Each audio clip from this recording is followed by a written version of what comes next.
El tema de hoy son los modos de producción económicos que propone Carlos Marx para explicar las etapas por las que ha pasado la sociedad en su desarrollo económico. Pero antes que nada, ¿qué es un modo de producción económico? En primer lugar, es una organización que produce una determinada comunidad o sociedad para sostener su forma de vida. Un modelo de desarrollo económico, un medio para producir bienes y servicios, un sistema político, una forma de vida que prevalece en un lugar y tiempos determinados. Los modos de producción han cambiado a lo largo de la historia. Vamos a ver quién propuso estos modos de producción. Carlos Marx, economista, filósofo, historiador alemán, cuya obra principal es El Capital, una crítica a la economía política en la que él propone acabar con el sistema económico capitalista e iniciar con el socialismo para llegar a un momento feliz de comunismo científico. Pero antes valora la historia desde su origen y nos la intenta explicar, para lo cual se vale del concepto estructura social. Él ve la estructura de la sociedad como si se tratara de un edificio en el que tiene una base y esa base sostiene al resto de la sociedad. La base sería el modelo del sistema económico. Le parece que la economía es la que mueve el mundo y a partir de esta estructura es que se configura el resto del entramado social. Bueno, otro concepto fundamental para entender a Marx es la familia. El origen de la familia como una institución que genera una forma de vida estructural y a través del cambio de la familia y del trabajo es como Marx va a ir delimitando los periodos que conforman la historia económica de la humanidad, desde la familia primitiva hasta la familia moderna. Aquí bromeo con esta imagen de los chimpancés. Bueno, otro concepto es la autoridad política. La autoridad política ha ido cambiando conforme el tiempo ha ido cambiando, desde el báculo sagrado que pertenecía a los patriarcas de las comunidades más antiguas, hasta el voto que se puede poner en una urna y que corresponde a las sociedades modernas, sociedades que Marx ya no pudo conocer. Es importante entonces entender la estructura política también. Ahora, también nos habla de una infraestructura social. ¿Con qué cuenta la sociedad para crear una economía y para transformarse? Bueno, aquí puse el símbolo del dinero, de la moneda. En este caso es una moneda antigua que corresponde al Imperio Bizantino, pero nada más como elemento importante de todo lo que se requiere para manejar la economía de una sociedad. Dinero, por supuesto. Ahora, Carlos Marx también nos habla de la superestructura, del valor que tiene la cultura. Aquí podemos apreciar tribus que todavía existen en la actualidad con formas de vida muy antiguas, pero que prevalecen, una forma de cultura que se expresa en determinado tiempo. Los modos de producción marxistas no existen en la actualidad como tales, sin embargo, podemos observar algunos elementos de ellos. Los medios de producción. Aquí vemos a unos niños que tienen a su alcance una cubetita, una pala y están produciendo algo de juego con la tierra. Bueno, pero en un sentido estricto, cuando habla Carlos Marx de los medios de producción, es aquellos bienes naturales o creados por el hombre que nos han sido útiles para construir un modelo de mercado, de comercio, de desarrollo económico, para satisfacer las necesidades fundamentales de la sociedad. La fuerza de trabajo. ¿Cómo ha cambiado la fuerza de trabajo a través del tiempo? Desde aquellos hombres primitivos que usaban una flecha para cazar hasta la actualidad. Vamos a ir viendo cómo este modelo lo va explicando Carlos Marx conforme van pasando los tipos de modos de producción que ha producido la humanidad de acuerdo a su propio criterio. Bueno, el primero sería el comunismo primitivo, donde Las personas viven, los seres humanos viven en pequeñas comunidades tribales de no más de 100 personas y se sustentan con lo que la naturaleza les da a su alcance. Por ejemplo, el fuego ya va a ser algo que el ser humano va a desarrollar para poder empezar a dominar la naturaleza. Pero, ¿qué es el comunismo primitivo para Carlos Marx? Bueno, es una forma de sociedad originaria y natural donde viven de lo que encuentran en el medio ambiente. Por ejemplo, se refugian en las cuevas. No existe todavía el concepto de propiedad privada porque la infraestructura no la crea el ser humano y no se la apropia. No crea edificios para vivir, no crea casas, hogares, sino que vive en las cuevas y de las cuevas se sustenta. Se sustenta porque ahí guarda, le sirven como granero para guardar algunos productos que encuentra en el medio ambiente. Por ejemplo, la división social del trabajo. Aquí vemos que las primeras comunidades, las primitivas, sobre todo se van a dedicar a recolectar frutos silvestres, a la caza, a la pesca. Todavía no producen agricultura, no producen ganadería. Aquí estamos viendo unas personas que están trabajando sin importar sexo y sin importar edad. Todavía no existe lo que Carlos Marx denomina un estatus político, una superestructura. Sin embargo, nosotros podemos observar que las comunidades primitivas que todavía existen en la actualidad buscan también tener un estatus político dentro de ellas mismas. Por eso la apariencia es muy importante, el colorido, el atuendo, los artificios que se pueden poner en el rostro para determinar no solo belleza, sino estatus político. Bueno, pero ¿cómo se da el poder? ¿Qué hacen las comunidades primitivas? Pues usan su tiempo libre, porque aunque la autoridad la tiene el más viejo, esa no es una autoridad establecida. Simplemente cada quien puede hacer uso de su tiempo una vez que colabora con la comunidad. Entonces, esta idea del tiempo libre de una comunidad primitiva es una idea un poquito ilusoria en la que se imagina la sociedad jugando en aquellos tiempos. Ahora, el siguiente modelo económico después del comunismo primitivo va a ser el esclavismo. Aquí estamos viendo una imagen de esclavos de tez negra de Estados Unidos, pero el esclavismo existió desde la Edad Antigua. Desde que empieza la historia de la humanidad, los grandes imperios utilizaban mano de fuerza esclava para poder desarrollar su propia economía. Entonces, en los imperios antiguos, por ejemplo, aquí vemos una imagen del majestuoso Imperio Romano, utilizaban mano de obra esclava, pero no todos en la sociedad eran esclavos. También existían trabajadores que no lo eran. Este elemento Carlos Marx no lo va a considerar y simplemente va a hablar de la explotación del hombre por el hombre. ¿Cómo era posible que se desarrollara una economía a través de la esclavitud? Bueno, en ese tiempo, aunque ya existía en la antigua Grecia el concepto de democracia, realmente lo que funcionaba era la plutocracia, que es este sistema político en el que más tiene dinero y el que tiene propiedad es el que manda. Entonces, Carlos Marx nos va a hablar de una relación entre esclavo y amo, el que es dueño de la vida de los hombres y el que es el amo y los manda a producir bienes económicos. Entonces a Carlos Marx le interesa sobre todo la explotación del trabajo, del hombre por el hombre. Como el hombre lo ve como encadenado por la sociedad. Aquí podemos ver en el centro una imagen de Charles Chaplin en la película Tiempos Modernos, que luego va a ser encadenado a una máquina. Esa crítica la va a hacer Carlos Marx más adelante cuando hable del modelo de producción capitalista. Bien, el tercer modelo de producción que propone Carlos Marx es el feudalismo. El feudalismo ya corresponde a la Edad Media. Para Carlos Marx es una relación entre tres grandes personajes.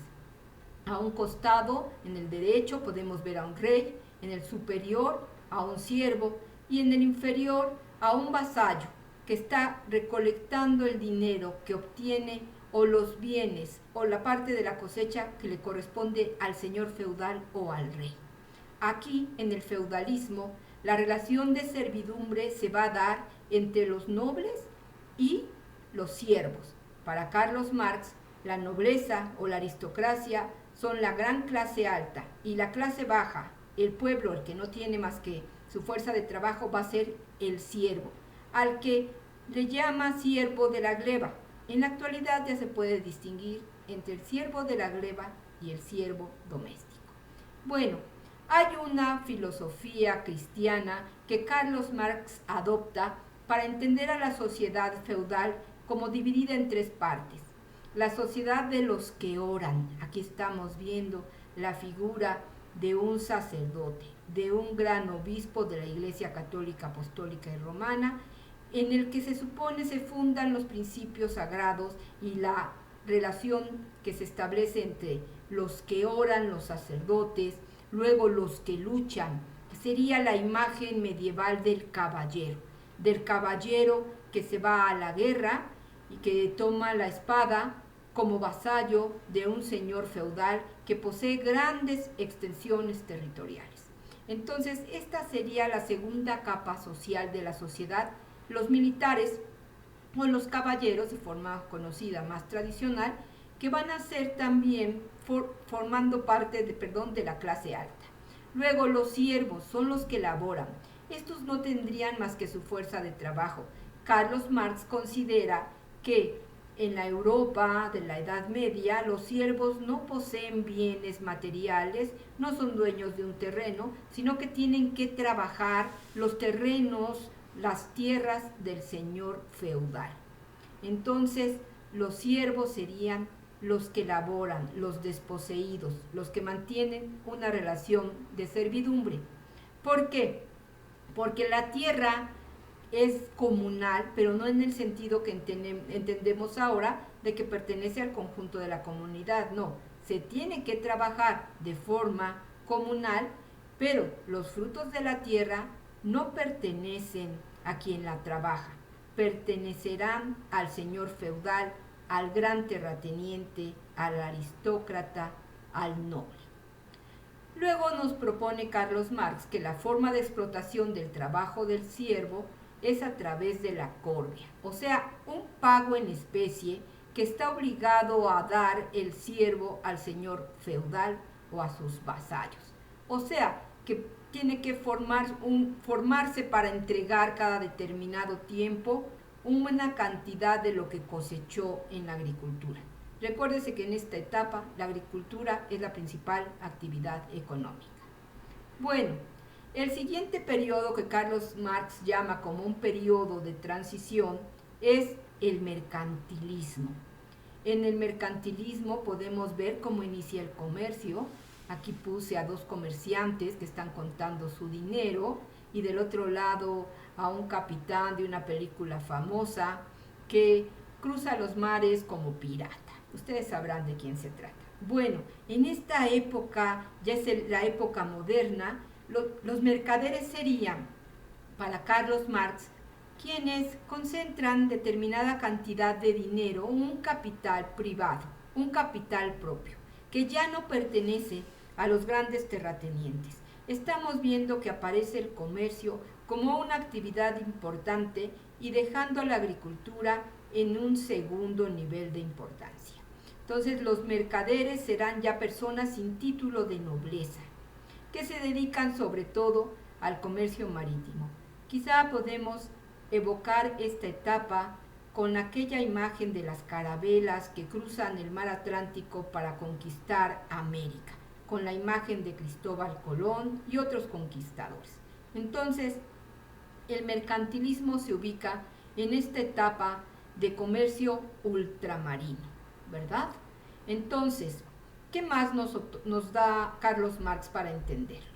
Dice que los oficios que se hacen, que se tienen en aquellos tiempos, como el de zapatero, como el de carpintero, como el de sastre, son oficios en el que se desarrolla un bien o un producto por un conjunto de personas. Todavía no existe la idea de la fábrica. Una sola persona puede elaborarte el zapato completo y por lo tanto la ganancia de este trabajo la obtiene directamente el que se dedica al oficio o se la puede repartir entre los que forman parte del gremio. Ahora, dice Carlos Marx que en esta etapa del desarrollo económico de la humanidad hubo una acumulación originaria de capital. O sea, que estos mercaderes, estos comerciantes que no tenían dinero, que a lo mejor fueron agricultores o siervos que salieron del sistema feudal para incorporarse a las ciudades, acumularon un capital que les permitió invertirlo en lo que luego va a ser el siguiente modelo económico, el capitalismo. Aquí vemos la imagen de la Revolución Francesa, nos podemos ubicar ya en el siglo XVIII como en la entrada del capitalismo. Carlos Marx va a ver sobre todo el fenómeno capitalista que se expresa en Inglaterra, no tanto en Francia. Y a partir de ahí va a darse cuenta que existe una nueva clase social, a la que él denomina burguesía, porque se va creando en la periferia de la ciudad de Londres. Y en este caso a la periferia se le llamaba los burgos, los que forman parte de pequeñas empresas o pequeñas industrias que van floreciendo en ese lugar y que se van haciendo de un capital, les llama la burguesía, que sería en ese momento una clase media que posteriormente tendrá la posibilidad de acceder al poder político. Aquí ya estamos hablando en el capitalismo de una superestructura.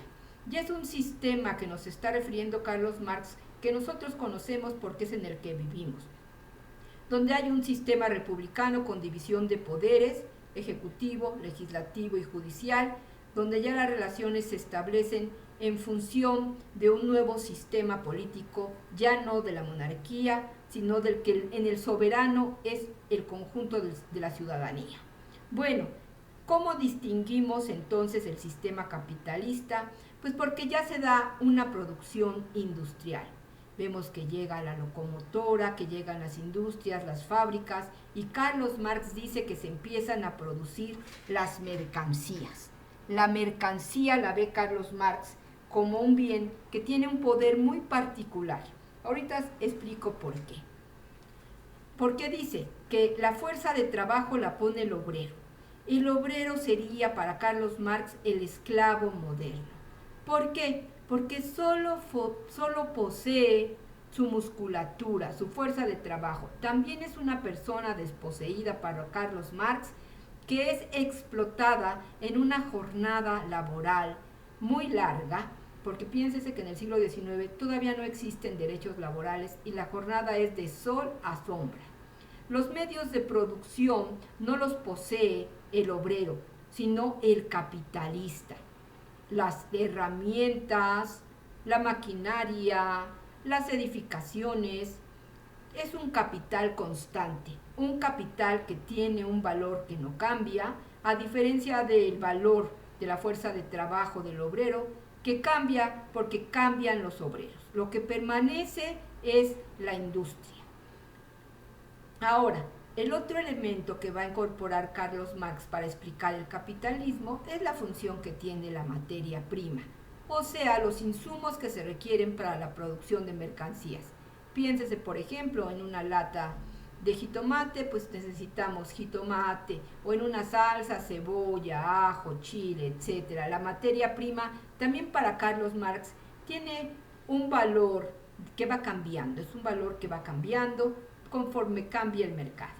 Y el concepto fundamental de la explotación en el capitalismo es el de la plusvalía, porque Carlos Marx observa que los grandes empresarios están exprimiendo la fuerza de trabajo, por eso puse esta imagen, literalmente explotando hasta la última gota de sudor del obrero y que están generando sus ganancias a partir de este sistema de explotación, pues como de caricatura. Ahora, Carlos Marx propone en su libro El Capital que la mercancía tiene un valor de uso y un valor de cambio. El valor de uso es pues lo que realmente necesitamos. Si nosotros estamos poniendo el pilar de un edificio es porque necesitamos un edificio para vivir. Pero también hay un valor de cambio que nace de la cosificación de los productos. Cuando ya no queremos comprar lo que necesitamos, sino lo que satisface nuestra banalidad. Ahora, lo más importante para Carlos Marx es que el capital productivo, la ganancia, se la queda el empresario y es explotado el trabajador porque solo le paga la mitad de su esfuerzo con un salario mínimo insuficiente. Dice Carlos Marx que en lugar de pagar las 8 horas o más, le paga la mitad y que el dinero que sobra es el que corresponde a la ganancia. Una forma curiosa esta de ver la economía. Por lo tanto, Carlos Marx propone un nuevo modelo que sería el socialismo. Cuando él lo propone todavía no existía, el primer sistema socialista va a existir en la Rusia de 1917, que inicia su revolución y que sale triunfante en 1921 con un modo de producción socialista. ¿Qué significa el socialismo? En primer lugar, derrotar al capitalismo, una dictadura del proletariado. Para Carlos Marx, el proletariado es aquel trabajador al que se le ha estado quitando la oportunidad de tener sus ganancias, la plusvalía se la ha quedado el empresario y lo ha explotado y lo ha dejado en condición de pobreza.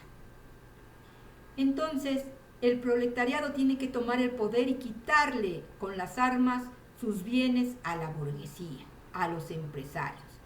Hay un principio del socialismo que dice, de cada cual según su capacidad. ¿Qué nos quiere decir Carlos Marx? Que de acuerdo a lo que cada quien pueda aportar a la sociedad debe aportar, de lo que sea capaz.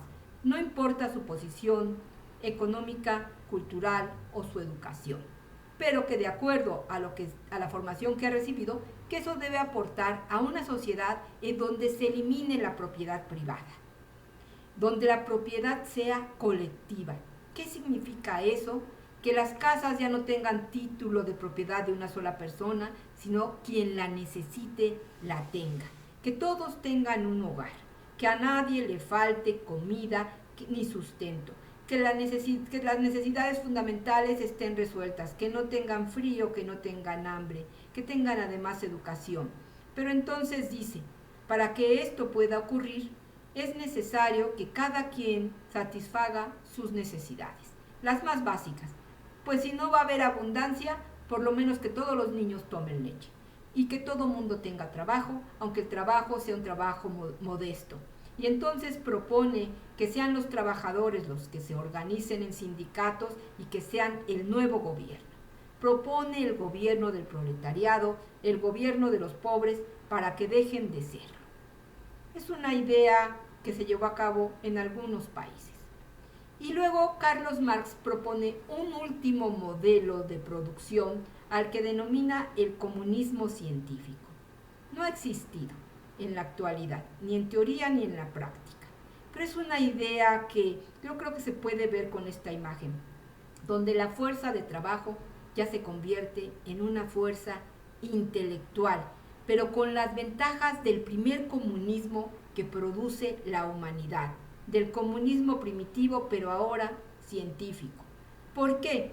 Porque si antes las personas tenían tiempo libre para irse a colgar por ahí de un arbolito, Carlos Marx se imagina que en un comunismo científico también va a haber una especie de trabajo recreativo donde las personas van a tener tiempo para divertirse, no solo para sufrir, para disfrutar de la vida. Qué fantástico se imagina Carlos Marx al comunismo científico, con una jornada laboral corta, donde el trabajo ya no sea un trabajo físico, sino que también pueda ser un trabajo intelectual, donde la cultura esté al alcance de todos, donde todas las personas tengan acceso a educación física, a educación de salud, a educación intelectual. Entonces Carlos Marx se está imaginando una especie de paraíso en la tierra. ¿Qué quiere Carlos Marx?